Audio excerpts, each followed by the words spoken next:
Catus, Maximus here, this time with another vintage 80s heavy duty, actually in this case, Skil Super Duty 223 Carpenters drill. I really like finding these drills because they're part of history, and it seems every manufacturer's take or design and engineering on things like what would be similar drills, 3/8 inch, 1200 RPM, 1000 to 1200 RPM drills. They just take very different routes. Skil have been making these from the 70s. They started out all cast aluminum, made in Chicago, painted silver, and then they came out with the next generation ones, which were like this, which still has aluminum motor housing, but it does have a thermoplastic rear handle, but the rest of it's all metal. The Type 1s are 3 amps at 850 RPM. The Type 2s were like 3.2 amps, also at 850 RPM. I've actually had a couple of them. Those earlier models also had 1/4 inch threads, where these are 5/16 threads, a little bit bigger. Sight handles on 3/8 Carpenters drills went the way of the dinosaur, but early on, they did include provisions to have sight handles, and this you can actually put it on either side. Double reduction gearbox, pretty decently made. All ball and needle bearing. In the 90s, Skil totally changed it up and went with a more plastic bodied version. They weren't quite as good as these. The front bearing is actually retained by a threaded steel collar, which I like because it just makes it a little bit heavier duty. The aluminum front end where the bearing is just reinforced by a steel ring, so I did like that. Genuine Jacobs chuck. What's interesting, why I'm finally doing a video, is I see one of these about every couple of years, a 223, but what I haven't seen and what really stood out was, one, the riveted metal label. They were actually stickers on the Type 1 and the Type 2, and it seems this is the last of them before they switched the design and re-engineered them in the 90s. This is actually a Type 3, that's 4 amps, and it's 1200 RPM instead of the 850. And anybody who's familiar with the Skil 223 knows, even if they have one, they probably have one that's 850 at like 3-point-something amps. So that's pretty rare to find the Type 3 that's the 4 amp motor. And then this isn't made in Chicago. This is made in Canada. Probably Ontario, because that's where Makita made their drills, some of their corded drills. But I thought that was real interesting. When they went to the Type 3, they moved manufacturing to Canada. Now, this is also a tool from before they were bought out by Bosch, so this is old school original Skil. But these really aren't too bad. Power cord has some real issues here, so I'm going to fix that up. But I'm going to do my normal test with a 3/4 inch installer's bit. I do that with all my Carpenter's drills. It's the same bit, and drills that have lesser chucks and will spin a little bit. Some that are lesser will bog down, but I'm suspecting this one will do pretty good. And I just want to run a drill just as it sits as I found it. After that, well, I'll take a quick look at the gearbox and then take a quick look at the back end there to look at the electrical side, since I have to deal with the motor. There's some duct tape because the strain relief is also broken up. But there's even vent holes through the bottom of the handle to make sure a lot of air gets through the trigger. It is a variable speed. One thing I never really liked is they have just a super strong spring. I mean, insane. It is a very strong spring. But one other thing I do like is this nice hook. Like modern Milwaukee's, they got rid of that. DeWalt has kept them, and that's something that I think is totally necessary on any corded drill. Is this a nice hook on the handle, so you're drilling and you're carrying it around, your fingers hook on it easily. It's not something where you have sweaty hands, you're going to make sure to grip it really good, or you might potentially just drop the thing. I like having those hooks. That's something that's lends itself to being essentially more professional, just meant to be handled and reduce your fatigue just a little bit. Anyway, let's go do a quick drill test. Here we have my favorite block. One thing that mentions, whenever you find or pick up any old power tool, always check the screws. Even on this one with aluminum case, where the screws tend to stay tight for a long time, they're still a little bit loose on this. But also, tighten your chuck in all 3 holes. Let's see how this works out.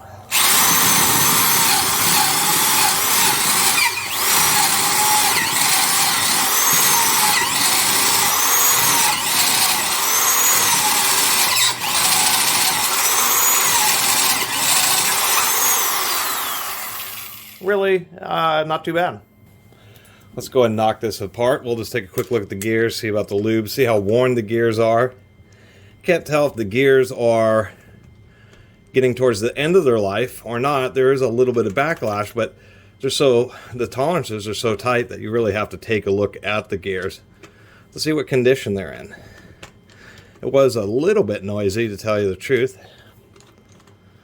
And I can also tell you, this is, even though this is a Skil Super Duty, definitely not as good as a Milwaukee of the same era, that's for sure. Probably not as good as the Porter cables either. They're pretty good, but I mean, they're one of the best that Skil made. They're just not great. Well, that might explain some of the noise.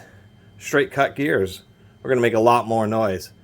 You can just see there, let me get a, now you can see needle bearings there, and then on the smaller gear you can see it's unspaced needle bearings. Those are better, where they use spaced ones up higher for the spindle. Nonetheless, truly ball needle bearing. If we can get some more light, we can see that the gear teeth are actually pretty good. It's almost always the motor where the gear teeth wear out first. All you have to do is to see how sharp the tips are if they're wearing. The other thing that you can do is just take a screwdriver or anything and just run it right there, right where it gets past that wear transition to where it's the original. And if you can feel a bump or a notch in there, then you know they're getting pretty worn. That doesn't have a notch, so it was just noisy gears because all the lube has kind of gotten burned up, so I'll put some fresh lube in there. And just simply the fact that they are straight cut gears, and they're going to make more noise than helical cut gears. So they did pinch a little bit there. Milwaukees are always all helical cut, or at least helical cut on the motor. And it's the highest speed gear, and that's what's going to really make most of the noise. Not the secondary reduction that's going to the spindle there.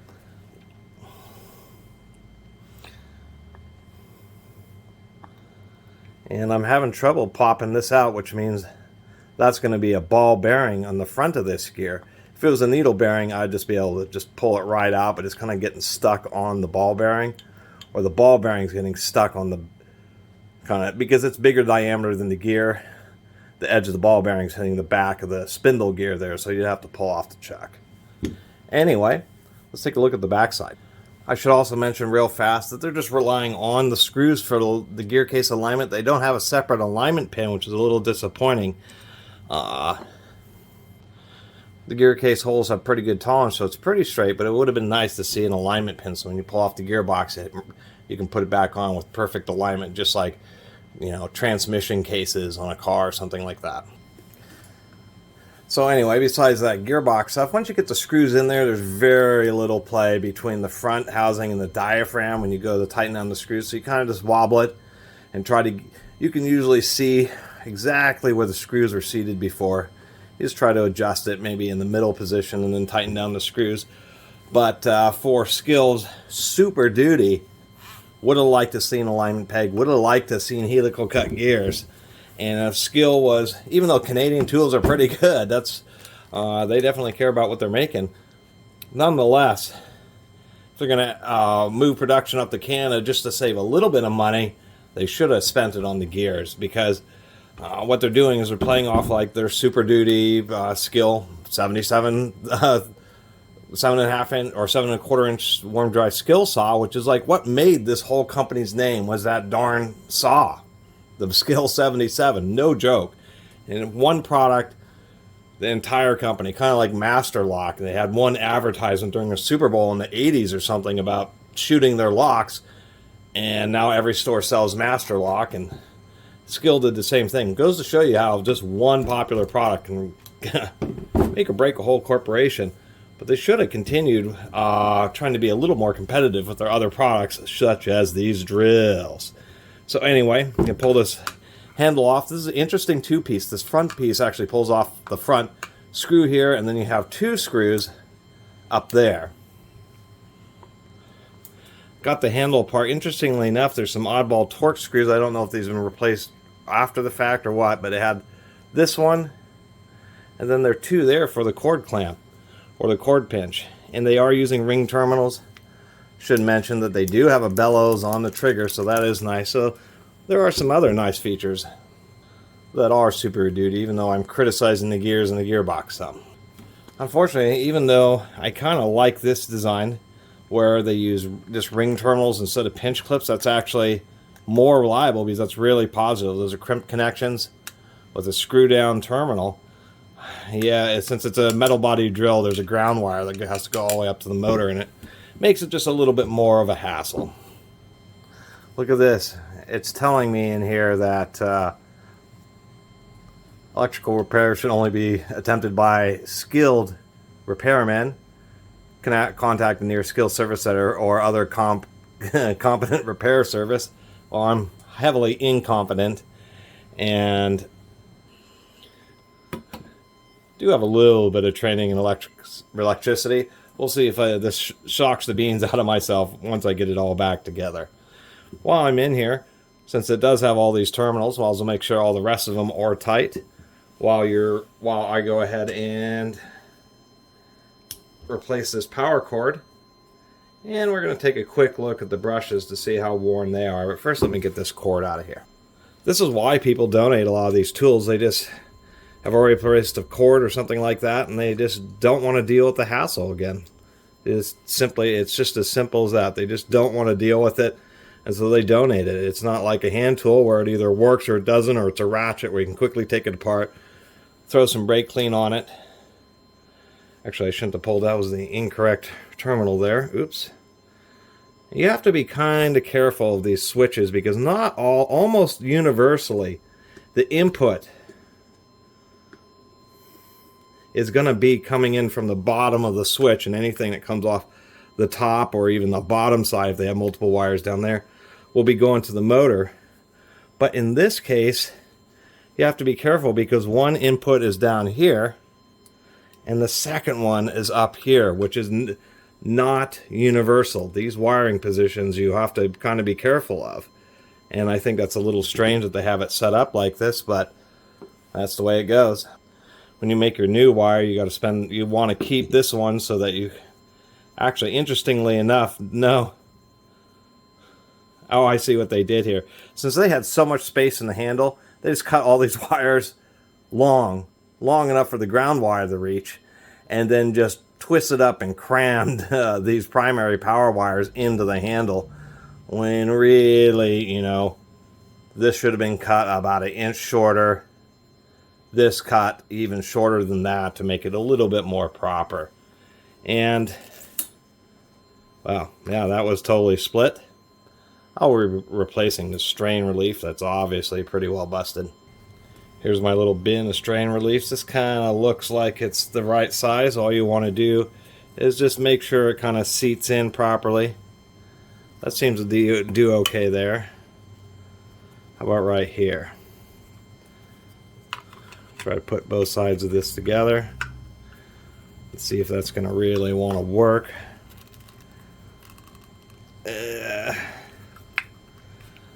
That is okay, but it's a little bit big for this handle. Well, that's why I'm going to have to accept these. None of my others fit well enough. And since frustratingly I always end up forgetting, when you're putting on your new cord, put the strain relief on first. Make sure the ring portion is actually pointing towards the tool. It sucks to forget to put this on. It also sucks to realize you put it on backwards. So I always just put that on first so I don't forget. So anyway, I'm going to manage these wires and get this finished up. But didn't want to leave people hanging, so we'll take a look at the motor. We can see they didn't put much varnish on the field at all, which is a bit disappointing. But the armature is actually not bad. They actually do have some wrapping to help protect the wire. We can see that it has crimp welded terminals, not folded terminals. Although not a very heavy varnish on the motor itself. So, Skil could have done a little bit better job. The brushes here also could probably be replaced. It looks like they're getting they're about 50%. They're about halfway through their life. So maybe I'll leave them because I'm not going to use this tool a whole bunch and they still have some life left in them. Another quick note. It's another disappointment. I was noticing that, gosh, the brushes do seem a bit short for a Super Duty drill. So over the years, as I've taken apart like blown out drills, ones I couldn't service, I have this whole collection of brushes and brush guides.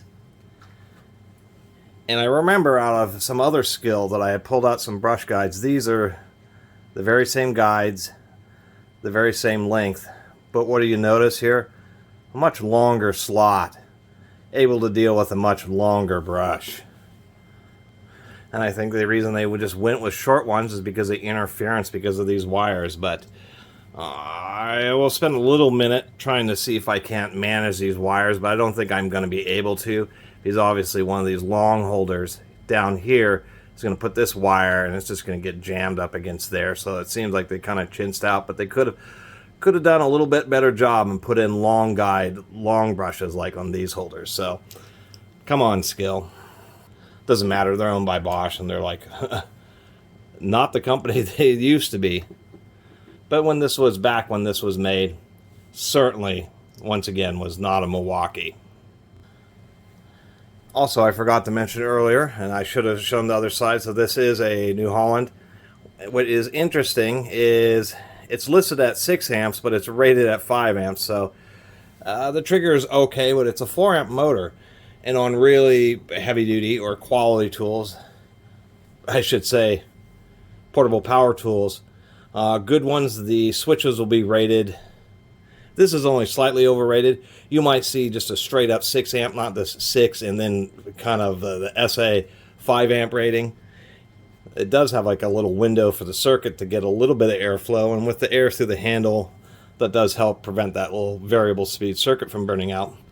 But it would have been nice to see just a straight up 6 amp. That way it would have been 50% overrated. That would be a standard, anywhere from 30 to 50%, just to ensure that the triggers are reliable, because motors surge lots of amps. The 4 amps that this thing is rated for is actually continuous duty. I mean, really bogged down. This will probably pull, well, significantly more than 4 amps. And here's one other nuance. What I have here is a variety of, they're all red, these are all 18 gauge crimp connectors, but since this switch, they have these little cutouts for the recesses. You either have to use some cutters, and something like these, and actually snip this off, snip off the little corners. But out of all of these ones with the light red here, this one here, and then these with the darker red, only these actually have the right neck that will go down and actually seat into that little area properly. These other ones, like these, have too wide of a neck and will just chip and break things apart or not seat properly. And the same thing with this one, just a little bit too wide of a neck. So it can be a real adventure trying to actually find just the right crimp connectors that will work. Most people will end up having to snip away some of the plastic just to be able to get whatever crimp connectors that they have that actually have a circle small enough to fit in there, as well as having a hole big enough to drop the screw through. Almost, I'm just lucky because I happen to have a huge bin of these that I'm able to dig through and find just the right ones. And rather bore you with all the procedures, got it all in, got it all back together. The wires on the trigger actually run in a little space that's right here at the crest of the handle, a little galley inside. So you got to make sure you get the wires in there. So easy to end up crushing and pinching wires, but surprisingly enough, actually I'm using a pretty old cord boot. This may come from another Skil or stream relief, but just using the same old cord. The whole cord was fine. It was just where it was fatiguing. Crimp connections are nice because I've done other tool, services. I don't know if it's moisture, but there can be oxidization on the copper wire. It looks black. You can't solder it, and that kind of makes it difficult in pinch type push connectors because you have to tin the end of the wire. But when you have crimp connectors, you can just crimp on new ends, and that does make it simpler. And surprisingly enough, some new grease, tightening everything up.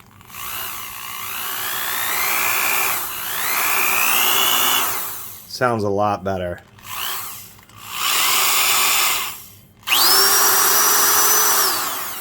So anyway, there's a long video about review and service teardown of the Type 3 Skil 223 3/8" Carpenters drill. The Type 3, the one that they really revised, gave it the 4-amp motor, 1200 RPM. It was as good as the 223 series gets. And if you find one, and it only says 850 RPM and only 3 amps, or a Type 1 or a Type 2, I'd probably pass up on it, because the one that you do want is this. The 850s are just a little underpowered and really slow. And this is actually, and they had plastic stickers on both sides, so surprisingly enough, they upgraded to the metal tag, at least for the serial number and specification plate. And overall, it's not a bad drill. It's just for the Super Duty label, it could have been more Super Duty. But it certainly, I think it would outlast many of the more modern drills that they have today. Depending on the brand. But this is a pretty neat little unit.